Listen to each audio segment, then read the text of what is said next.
hello and welcome to everyone that's already joined. Thank you for getting on here early. There's a couple of questions that are just coming through on the chat function already. So looks like we've got a very engaged group today. So just first of all, everybody is automatically muted and cameras are off. So you are able to sort of communicate with us and listen in through here, but also on the chat function as well. And then we've also got the Q&A function, which is live as well. So if you want to sort of throw a question over us today, you can do that there. I'm just going to give it another minute before we actually officially get started. But I just want to say, thank you very much for joining an International Non-Binary sort of Awareness Day, part of Awareness Week more broadly. There's a really important time within the sort of the LGBT plus calendar. So looking forward to sharing some of the insights with you today. We've also got a brilliant sort of guest speaker that's going to be sharing their thoughts as well on non-binary identities and their own lived experience. So really delighted to be bringing the conversation with you.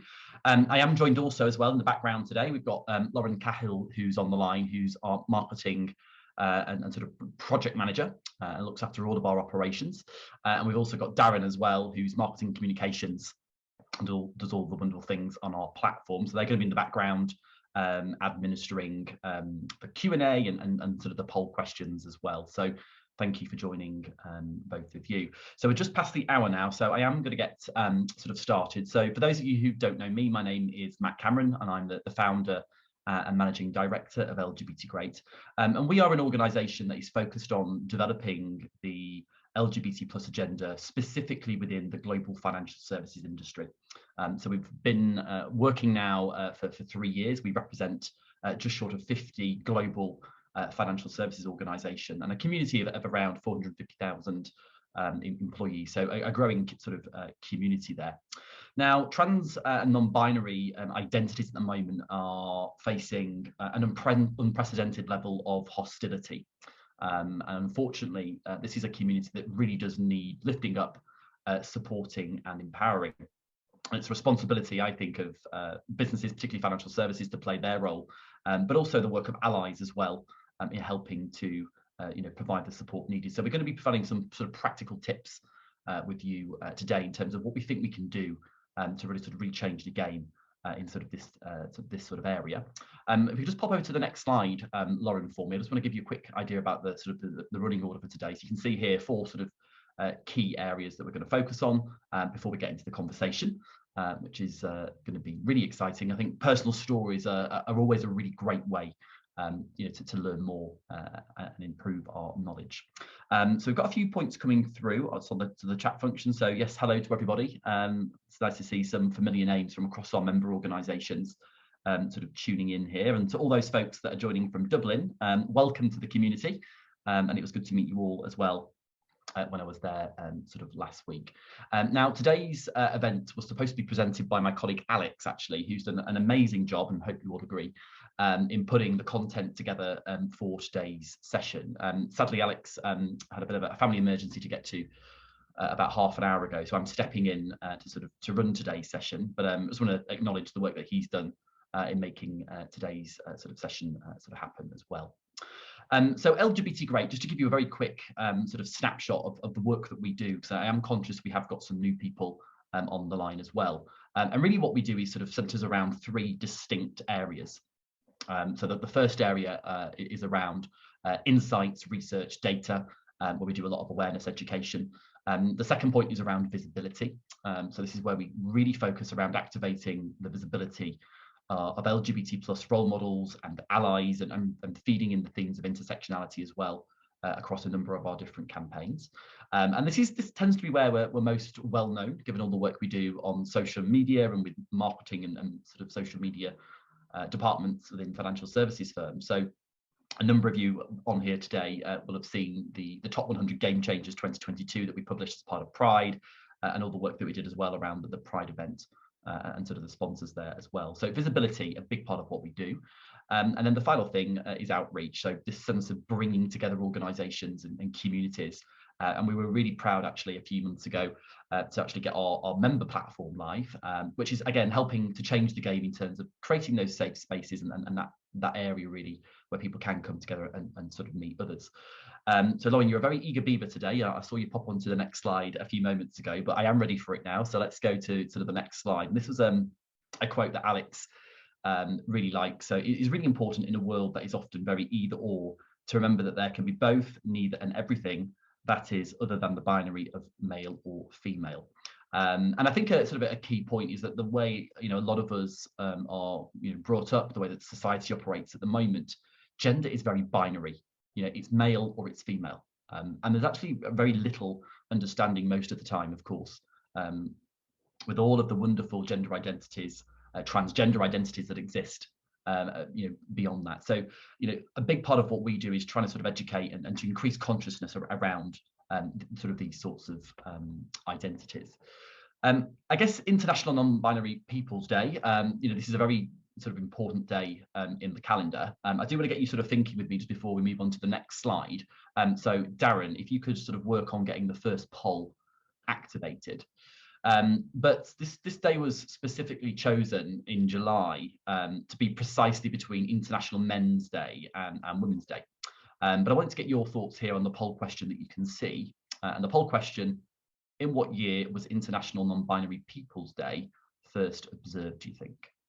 So, great, we've got votes coming in at the rate of knots here. So thank you, everybody. We've got about 59, 67, 69 people that have voted. I'm going to give it a few more sort of seconds. Looks like the answers are changing as well. So in what year was International Non-Binary People's Day first observed? Was it 2002, 2012 or 2018? So I think we've got most people now that have voted. I'm just going to give you a few more seconds, a few more votes just coming in. So you should be able to see the poll there on the screen in front of you. I think we've got 83%, 84% of that have now voted. So was it 2002, 2012 or 2018? And Darren, if we could close the poll for me and let's publish the results and see what people are saying. Brilliant. So the vast majority are saying it's answer number 3, which is 2018, and then in sort of diminishing order there. So the correct answer is actually 2012. So International Non-Binary People's Day is only 10 years old. And I think, there's been obviously a lot of momentum and a lot more work happening now around non-binary gender identities, but I think particularly from my perspective in the last sort of 5 years, we've really seen a real sort of intensification of sort of organizations focusing around how do we recognize and include transgender and non-binary people. Now, for many people on the call today, you'll be well aware that there's still a lot of work to do in terms of leveling up and making sure that organizations have all the right things in place to fully support transgender and sort of non-binary people. And it can be quite a long list of things that to think about, but actually there are some things which often can seem quite small, but actually can make a really big impact to improving sort of psychological safety. Now, one of the areas that we often hear, one of the points of feedback that we get from a lot of our industry community, and our industry community is not just LGBT folks, but also sort of non-LGBT and allies as well. And within financial services, a lot of our leadership, of course, are non-LGBT plus. So the chances are that they're not necessarily going to be as knowledgeable and as confident in talking about transgender and non-binary identities. So we often hear this is a really complex area. We're really scared of getting it wrong. How can we have this conversation? How can we create these spaces, so to speak? And I just want to sort of try and sort of demystify a little bit. On the next slide here, you can sort of see the 4 pillars, if you like, of LGBT plus identities. And we've got obviously the point around sort of gender identity, attraction, sex, and expression. And all of these 4 things are separate things, in their own right. But of course, what we can have is lots of different sort of variations within each of these areas, and a lot of these sort of interrelate as well. So I sometimes refer to identities as we all know about sort of intersectionality. We've heard about the layers of the onion, and identities being very complex. But I think LGBT identities in particular are complex because they're a little bit like sometimes like a Rubik's Cube. There can be a real mishmash of different sort of spaghetti junction, if you like, of different identities. So for a lot of people, and particularly when we think about you know, the way that the human brain works. It likes simple things. It likes, you know, one option or another option, male or female. You know, it can be very difficult sometimes to sort of reprogram, particularly when we're brought up in, you know, a society where gender stereotype is supreme. So breaking down these stereotypes is often very important. But one thing I would like to say is that, you know, making mistakes around, you know, transgender and non-binary identities is absolutely the norm. And as long as those mistakes are coming from a well-intended place and a place where actually, you know, we seek to learn and stand corrected, and we can learn from that experience, mistake making is a really good way to learn. And you'll probably hear a bit from sort of Charlotte as well, who's going to share their views on non-binary identities and their own experience. But actually, from my conversations with transgender and non-binary people, you know, they're quite open to people making mistakes, and they expect those mistakes because they are an underrepresented community. And again, that learning process and how we correct those mistakes can be really rewarding and can really help normalise some of the conversations that we're seeking to drive. If we just pop over to the next slide for me, Lauren, that'd be wonderful. Again, just to sort of encourage you, if there are any questions that you've got, I know there's quite a few points coming through sort of privately on here, anything that you do want to sort of raise or talk about, please do just pop a note in the chat function. And if you want to ask something anonymously, I know sometimes it can feel a bit more comfortable to ask anonymously, you can do that on the Q&A function as well. And so the slide that you can see here, it just tries to sort of help and sort of conceptualize what we mean by, you know, gender identity. And we have male at one end, we have female at the other, and all of these wonderful different gender identities in the middle. There, of course, are many more. There are over 52 different gender identities, so it can be very complex. And we're certainly not expecting everybody, you know, to know every single one and get them right all the time. In fact, that would be, I think, unreasonable, given the breadth of diversity that does exist. But trying to get our heads sort of programmed around, you know, gender as a spectrum, the gender identity spectrum, I think is really important. Much the same with sexual orientation. You know, I do genuinely believe that there is a spectrum here as well. I do believe that spectrum is fluid, and people have different experiences of their own identity, and I also think that they can change as well. So hopefully that gives you a bit of an idea in terms of how we conceptualize gender identity as this broad spectrum, this diversity of different identities, etc. So there's a couple of points coming through here, so I'm just going to pick up on them as we go live, which I think is the best way to do this. So what are the things that we can do in the workplace and away from work to support non-binary people above the obvious, like gender neutral toilets, dating policies, dress code and parental leave, etc. So yeah, I think there's definitely some of the points that you've referenced there, and I'd say within sort of financial services, there's a very limited approach at the moment generally to having a workplace that has these things in place. I'd say it's more of a rarity than a commonality at the moment, but that is changing.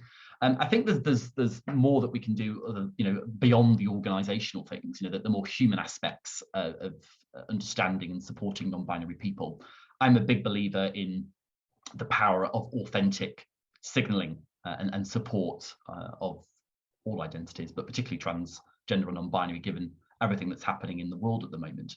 And by sharing a positive piece of content on your LinkedIn profile, it sounds like such a small thing, but if a trans and non-binary person sees that and it's a positive message, that can act as a real beacon to them of, actually, I'm safe here, and it's a really powerful way. And can you imagine, actually, if every single employee within your own organization did that once a month, what your SEO would be in terms of supporting non-binary and transgender people. So that's another sort of simple way. One of the things that I'm a big ambassador for is the power of learning through mentoring. So we have a reverse mentoring program, which enables us to connect people to transgender and non-binary people. It's a great way to ask the questions. It's a great way to find out a bit more about their own lived experience and how they experience their identity.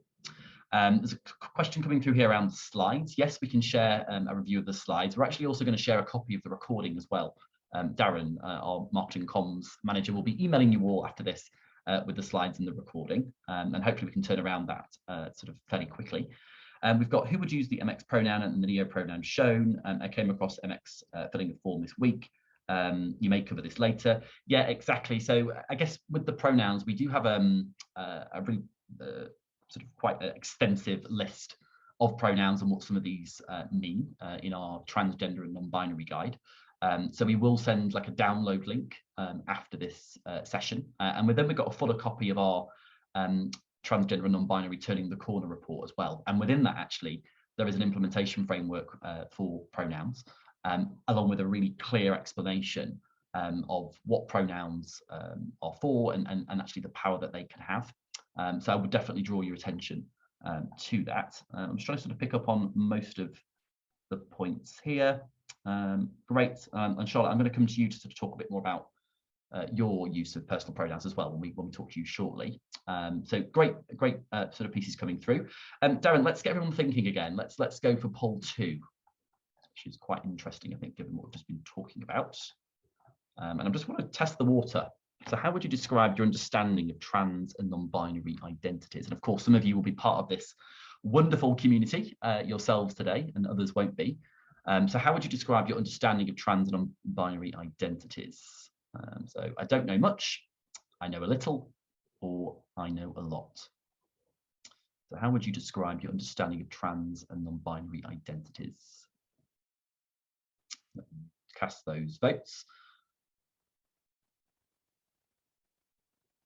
Great. Just while votes are coming through there, one thing actually, Darren, once we do this poll, it'd be great actually if we can just share the URL to the report download for the turning the corner report from our website, just so people can download that, and we can share that on the chat function, but no rush.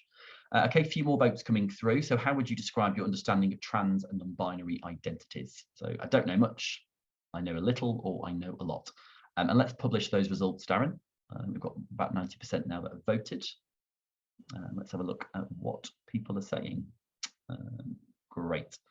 Yeah, so we can share the results as well, actually, so people can see there on the screen, on the bot. That's brilliant, thank you. So again, the vast majority are saying I know a little. Got only 22% saying I know a lot, and 10% saying I don't know much. So yeah, so great. I mean, typically what we tend to see actually is a higher proportion of answers in the first two here, and then a lower lower percentage for the last one.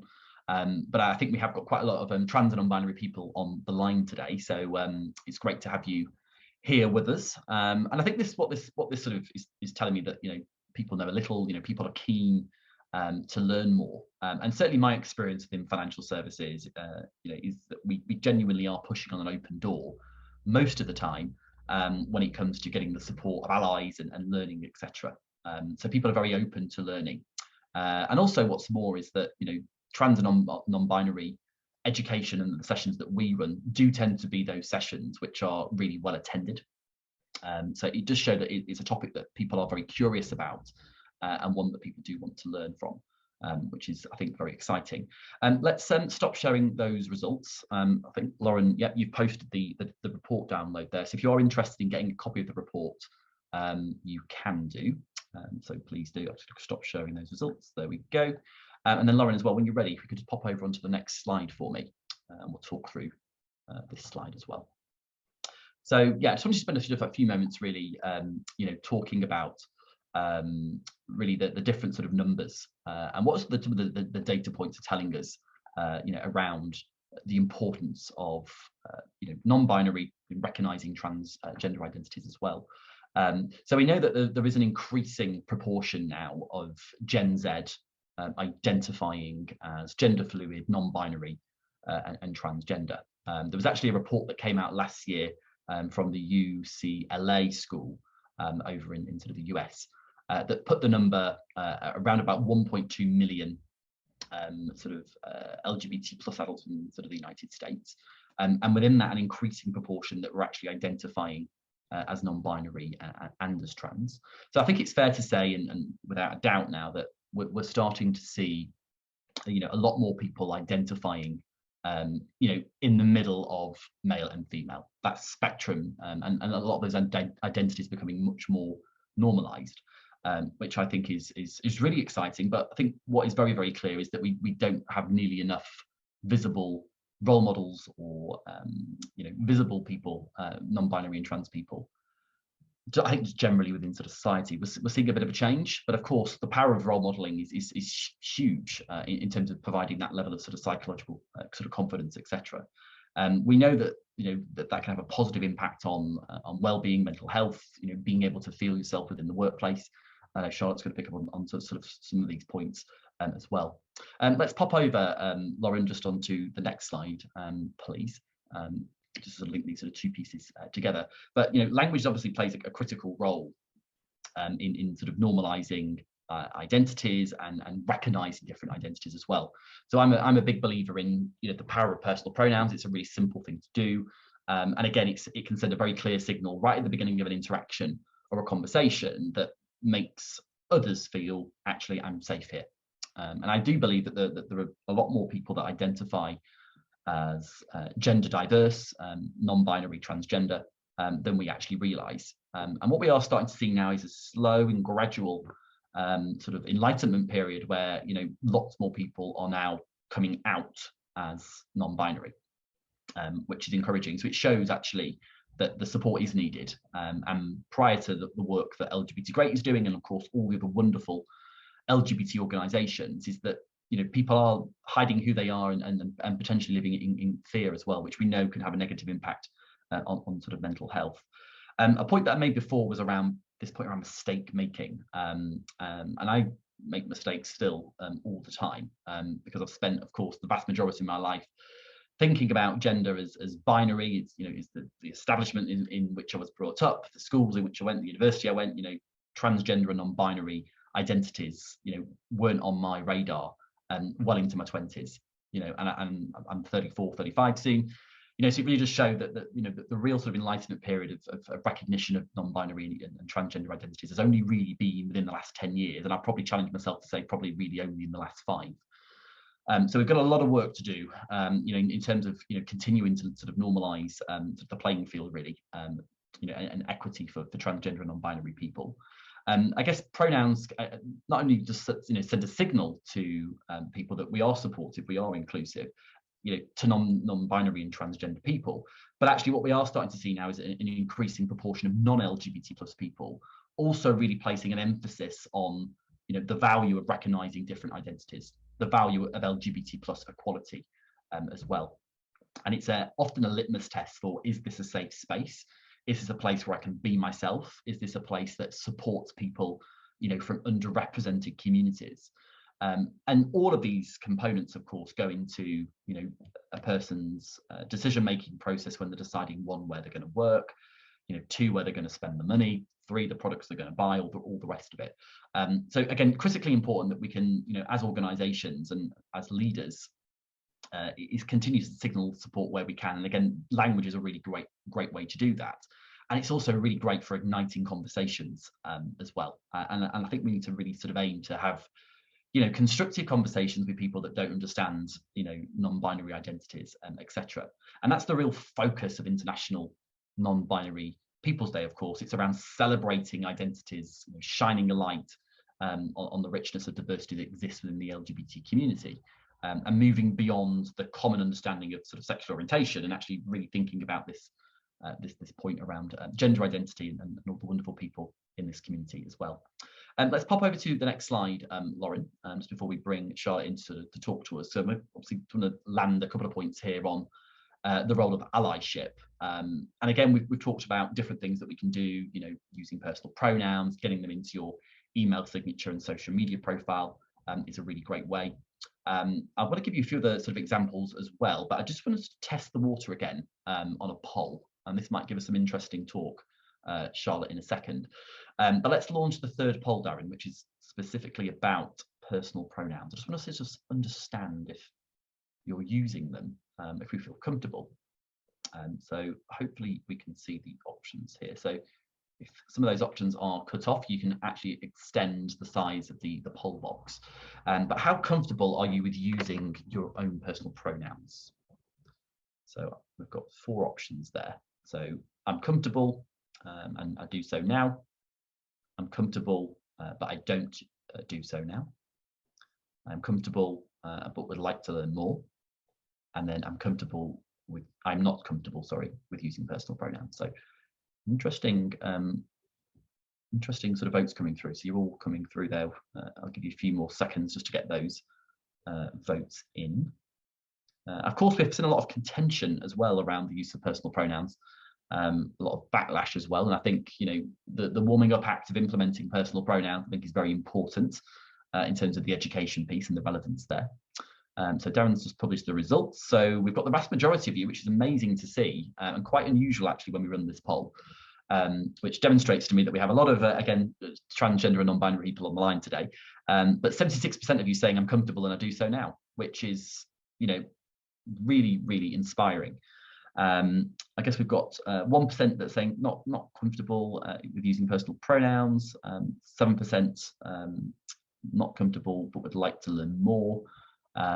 So I guess this is sending quite a positive message to me, which is excellent. But I think it also shines a light on the importance of education and the conversation around personal pronouns and why they're relevant.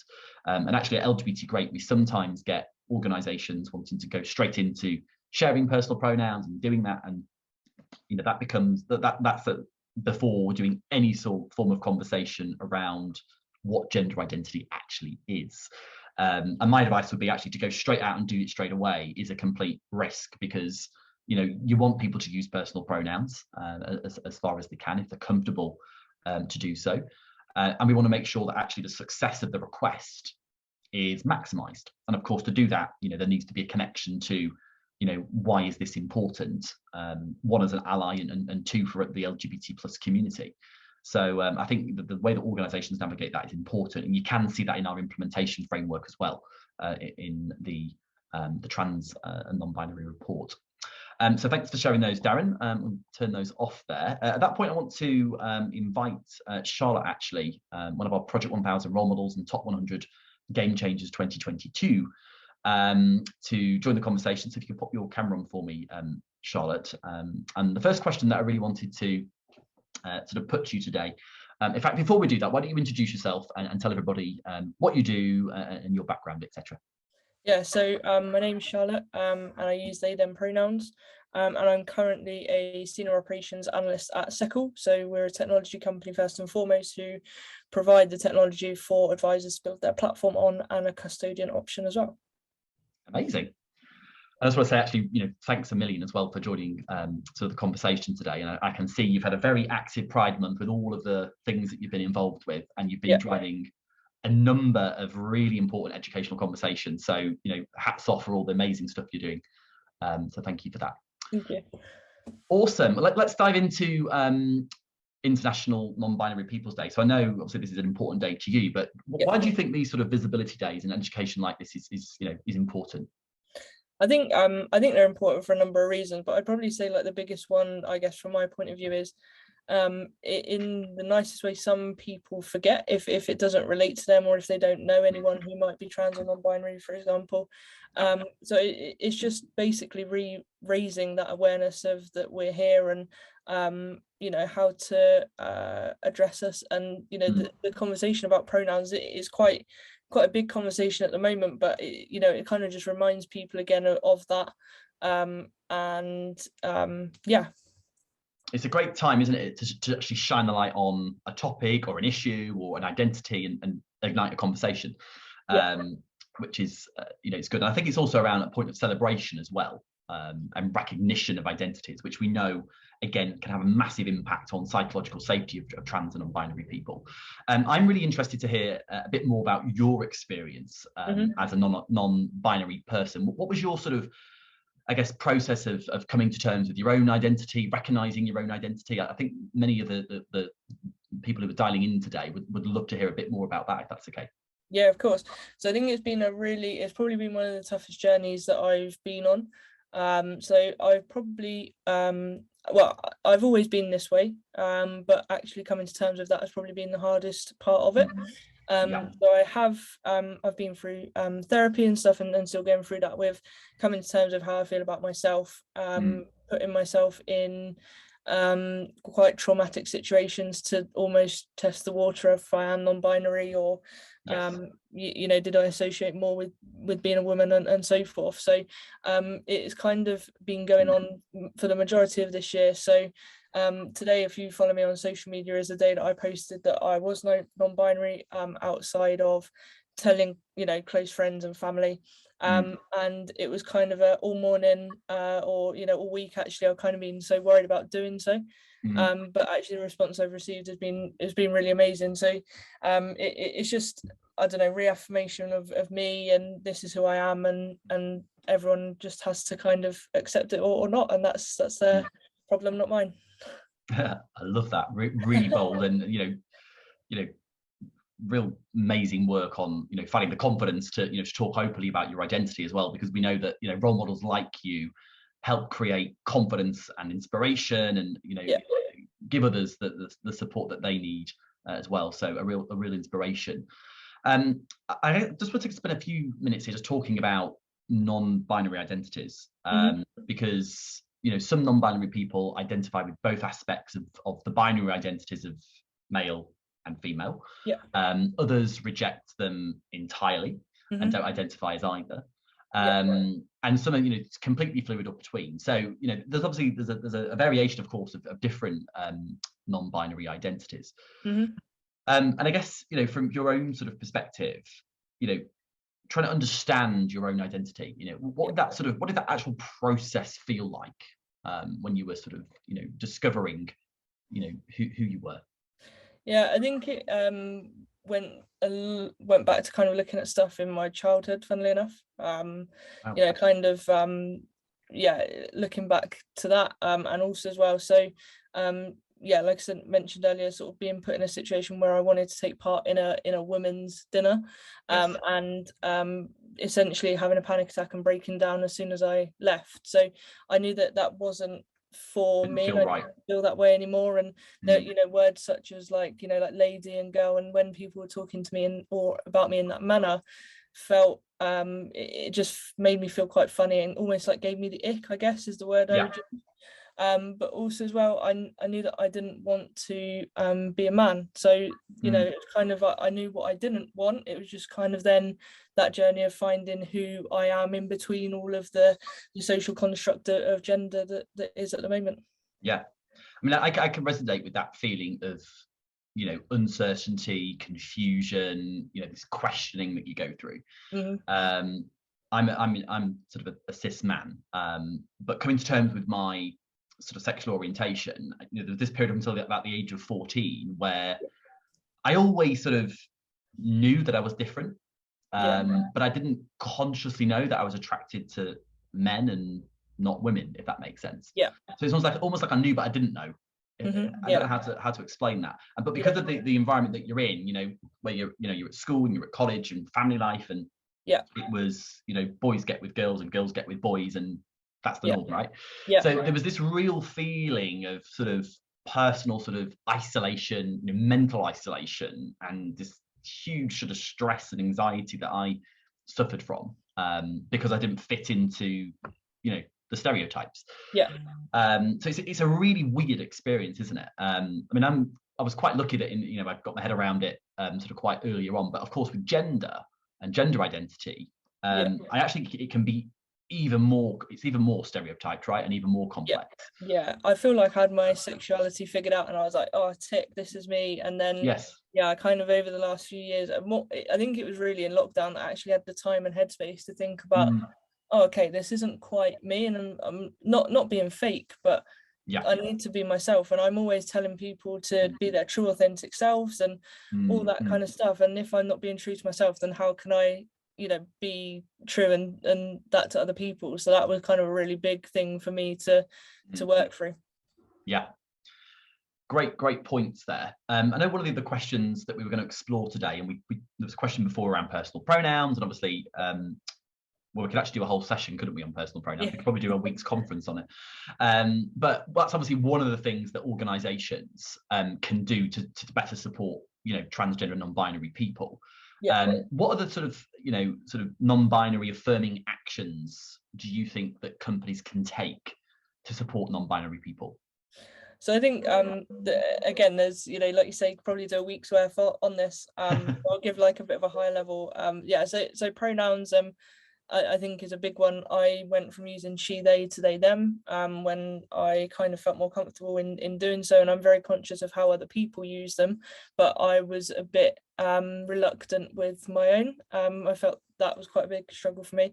I also think using people's preferred names, so I can understand that sometimes documentation such as passport or birth certificate, etc., is still in a dead name scenario. So I think, you know, if I've heard a story about where someone's IT department refused to change their name on their you know, like computer usage and email and all that kind of stuff because their legal documents are in a certain name. And I think overall just using the gender neutral language, so instead of, you know, using ladies and gentlemen and things like that, I think it's just making that conscious effort. I think there was a question earlier actually around using MX as a salutation, and it's kind of asking, do you need a title at all? You know, for some people that might be quite a big thing, but for some people it might be kind of a triggering process to give one, or, you know, if there isn't an MX option, to just go with something that feels appropriate, like Admiral, or, you know, whatever you want to do to bypass that. Yeah. And of course, you know, some people, you know, don't want to use personal pronouns. You know, I've actually got lots of friends who are fully supportive of transgender and non-binary people. I've got loads of people in their community, but they just prefer to use their name. Yeah. And you know, my view on that, you know, I'm perfectly comfortable with that. And I think personal pronouns are of course a personal choice. And I also think so is the decision to use them. You know, people have got to feel comfortable. So I'm very much about, you know, educating, inspiring about the reason to use them. But I do respect people that don't want to use them. And I think, you know, how we engage in these conversations pragmatically and constructively, I think is really important, rather than, you know, enforce and mandate this, which I think is the wrong route. You know, people have got to feel like it's something that they want to do and connect with it emotionally. And I think that's one of the ways in which organizations, you know, unite and inspire, if you like. There's a couple of points coming through on chat here, a few private things. And let's see, if you don't want to answer on any of these, Charlotte, feel free to say. Of course. There's a point here around, you know, people who are empathetic to trans and non-binary people but don't engage because they don't have time. You know, what can people do you think, if they haven't got much time, if time's a barrier? I think there's always time. I think there's always the perception that we're all really busy, but I think, you know, if you make time, and it's just that first step of learning or having a conversation with someone and being receptive to it. I think, you know, going back to the pronoun thing, it's great, but you've also got to use them. So it's just it's that little bit of education, and doing something is better than nothing. So I think there's always time, but I appreciate, you know, people who don't have enough time in their day to do you know, extra things, because we're all a bit like that at times. Well, let's face it, financial services, right? Demanding, high performance, never enough time. You know, you can work all the hours in the day and still not have enough time. But I think, taking some of those concepts of what you said, I think, you know, the importance of, I think, signaling support is key. And, you know, I mean, I'm a bit of an organization sort of freak. So things that, you know, the things that I don't have time for, what I tend to do is I will literally stick 5 minutes in my diary once per month to do something that is affirming to that thing I don't have time to do. So it could be, you know, find out and read something on your way to work about a new non-binary role model. Google non-binary people and see what comes up. You know, find out and share that story maybe with the team or talk about it. You know, I've read this really inspirational story about X. It really made me think. Again, you're planting a seed. You know, share the content on LinkedIn and show people that you are a safe space. Definitely. You know, and these are again tiny small things. You know, if there's an educational bit of content like this, one of the things that we do with all of our members is send, you know, the invitations out in advance, and the aim of the game, just by sending it on and amplifying it to colleagues, you know, encouraging people to join if they have time or if they wish. Again, it's a really great way to send a signal, even if that person doesn't join. You know, so there's all of this sort of, you know, these little things that we can do. But I think key point, you know, stick 5 minutes in your diary once a month, which is no time at all. Yeah. And do something consistently that helps. Yeah. I'm looking at the other points now. So we've got some point here around people who are in agreement with some aspects of the hostile and transphobic media. Let's face it, we know there's a lot of people that don't understand and do hold those views. I've got a few people in my team, basically I think is the gist of this conversation, that are talking about the media and the negativity. How do we navigate that? How do we deal with that? And how do we distinguish the conversation, so to speak? I mean, I've got a few thoughts, I think, on how we can do that. But yeah, keen to hear from you, Charlotte, if you've got any initial thoughts on encouraging that conversation. Yeah, I think the most prominent one is at the weekend there was a trans pride in London. And no major news sources actually reported on it. So I remember watching, and before coming to Pride in London, there was a whole BBC News article and it was on TV, but the trans pride was silenced. I think the thing is to keep talking about it, which might relate to some of the ideas that you've got. But I think just you have to keep raising awareness, otherwise it's going to fall silent, and it shouldn't be that way. Yeah, completely agree. We've got to keep the noise going, right? I think that is important. I think I really enjoy conversations with people that say to me, I don't believe in non-binary identities. Yeah. You're one or you're the other. And I sadly hear this a lot, right? Yeah. And it's common. And again, it's all based on gender stereotyping, etc. But I really love taking people on that journey of, well, actually, let's just pause there a second. Let's just think about what you just said there. And actually using the power of storytelling to get them to think. And I'm not saying, I win every time and, all the rest of it, but opening people's minds, I think, is really important. I think in a workplace, one of the most impactful things that I've ever done in my career, without credentializing too much, I spent a lot of time talking to leaders, presenting, all the rest of it. But I saw a CEO, a cis heterosexual white man, who really was not comfortable in talking about gender identity or trans at all.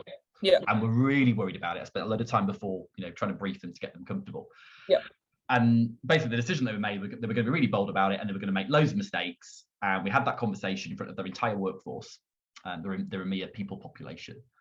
And by the end of it, what we'd actually done was normalize not knowing anything about it, making mistakes, and it then triggered loads of conversations. So I think, getting senior leaders to engage in this conversation and learn and show that and role model that learning process makes other people go, oh crumbs, I better be aware of this conversation and all the rest of it. So I think that's another good way in terms of vicarious reinforcement. If people see something happening in a workplace that's being praised, that's a positive thing, that leadership are shining a light on, other people are likely to do it, right? So that's a really good sort of technique as well. Yeah, I think that works both ways, funnily enough. Like if someone's like mouthing off about something, there'll be a lot of people who get on that hype as well, whereas actually if it is normalized, people will then start talking about it a bit more. Really good point that Emma's highlighted, actually. So Emma's on the line today, who's one of our Project 1000 role models, our top 100 game changers, and a real driver of transgender and LGBT inclusion within the industry. But the point that Emma's made here is that 20,000 people were at Trans Pride, yet it was pretty much ignored by the media. I think the one article I found was on The Guardian, and that was it. It was awful. Which is an absolute shocker. So we do have to keep doing this together. And a point that I made at our Pride event actually a few weeks ago, and I know Charlotte, you were there, was that at the moment the LGBT plus community in itself has to step up its support for its transgender and non-binary folks, siblings, and actually this is the responsibility of all of us together. And I do believe if we don't get equality for everybody, that there really is no equality at all. So we do need to be there, we do need to be allies to each other, and it is our fight together. There's a point here just very quickly that I think we'll end on this one. First of all, Ben's picked up on the ick, your little phrase that you used before. I think I might steal that one as well, the ick, that feeling that something just isn't quite right. I think that's really interesting. And then we've had another sort of person, Paul, has spoken up, as a father of a trans male. Can you recommend some networks and all the rest of it? So absolutely. So thanks to Alison that's highlighted mermaids there. Fern's also highlighted a number of different places, so Stonewall, the Gender Identity Research and Education Society, Just Like Us, Gendered Intelligence, the All About Trans campaign from On Road Media. And as well, Paul, if you do want to be connected to some trans people, maybe some trans adults that can talk to you about their experience of transitioning and their own experience of being transgender, and of course it's a very personal, emotional, long journey. But there are some success stories, many that which you hear about, where people do find peace in themselves and go through the process and come out the other side. And I think it's those success stories that you really have to focus on, because there is genuinely light at the end of the tunnel. So if you do want me to connect you, and I'm sure Charlotte knows people as well, with other sort of trans people that you can talk to, be happy to do that. I do want to do a big shout out for the Mermaids charity. Essentially we had a Pride event that was sponsored by St James's Place, Northern Trust, BlackRock and the Diversity Project, and we had about 400 people come to the event. It was amazing, a real great space, but we had 3 charity partners for the event, and as part of that we've launched an LGBT plus charities fund, and we're basically asking people to donate a little bit where they can, and what we're then doing is splitting the funds that we raise to 3 different charity organisations, and one of them has been mentioned here, which is Just Like Us, and Mermaids as well, that are doing loads of amazing work for transgender and non-binary people, working with parents, working with young people. They provide all sorts of wonderful support that young trans and non-binary people genuinely need, and a number of calls that they've been getting as well that has been going up. So please do, if you can, donate a little. The other charity we're supporting is the Kaleidoscope Trust. So it's Mermaids, Just Like Us, and the Kaleidoscope Trust. You may have heard of all of those, but they're doing really amazing work and genuinely standing up for what is right, and providing unbelievable support to so many people. So if you can, go to our website. I think, Lauren, you were going to share, oh, you've done it already, lgbtgreat.com/donate. That's lgbtgreat.com/donate. And even if it's £1, pop something in there, because it is going to help, and we're moving forward towards our goal now for the fundraise as well.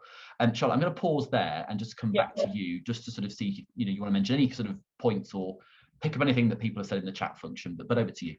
Yeah, I think in one of the Q&As, there was just a question about what would you say to someone who's challenging your pronouns, specifically if they say your name seems obviously gender specific. So thank you for asking that question. I think for me, like, my name is part of my identity. Obviously not speaking on behalf of everyone who's in this situation, but that's part of me. Whether I have any questions of that may come in time, but for now, it's just part of me and who I am. But I think I would just sort of give an explanation potentially there as to why I use those pronouns. And like I said, it's been a journey to confirm those are the ones for me. So I think that would probably be the conversation I would have. Yeah, great point. I think picking up on points like that in conversations is important, isn't it? We've got to be able to feel confident in how we deal with that sort of I wouldn't say rejection, but that sort of negative comment, and thinking. I always find it useful as well to kind of acknowledge what somebody has said, but actually then to ask them a really big open question back that tennis ball back over to them, to get them to think as well. So that's sometimes a good sort of technique. But any other sort of concluding remarks from you, Charlotte, in terms of non-binary People's Day and anything else you'd like to get across today? I think just be open and ask questions. I think if someone's asking a nasty question, or it's coming from that point of view, like, I would be able to tell. And I think the people who are genuine and genuinely asking more about my own journey and how I feel about things, and that I'm more than happy to answer. So if anyone who is on the call who'd like to just connect with me on LinkedIn or anything like that, more than happy to carry on a conversation, etc. But yeah, just be open, and as I imagine most of you or all of you are anyway. So yeah, but thank you for having me. Awesome, you're very welcome, and you spoke brilliantly as always, so thank you for sharing. And then we will send out an email as well after this, I've mentioned before, just with a copy of the recording and some of the slide content. And then we'll also invite you all as well, actually, to register on the LGBT Great platform. So if you are interested in connecting to Charlotte or to some of our trans and non-binary folks, you can do that on the platform really easily. So perhaps for you, Paul, if you do want to connect to some people in the community, it's a nice, easy way to sort of make that happen. But yeah, but on behalf of everybody at LGBT Great, so Lauren, Darren and Alex, unfortunately, who's not able to be with us today, thanks a million for dialing in. I hope for those of you that are in the UK, you aren't too hot. It's absolutely boiling where I am, so keep cool, literally. And we look forward to seeing you all soon. Thank you so much. Take care. Thank you. Bye-bye.